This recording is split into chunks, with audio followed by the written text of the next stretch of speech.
Elena, la question qui se pose, c'est quelle sera finalement la réaction des autorités de Kiev face à cette menace russe ?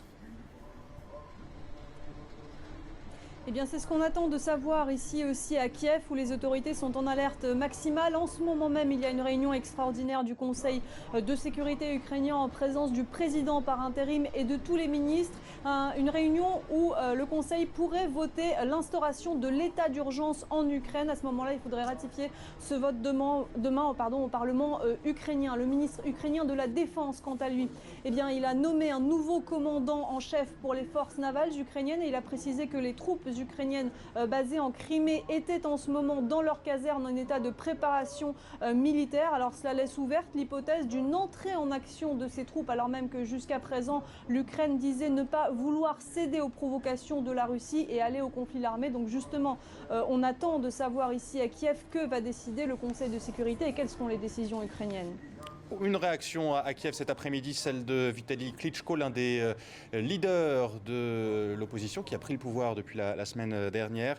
L'ancien boxeur appelle à la mobilisation générale après le début de ce qu'il appelle l'agression russe contre l'Ukraine. Elena, est-ce que l'Ukraine a les moyens de faire face à une éventuelle intervention armée de plus grande ampleur, une intervention russe en Ukraine ?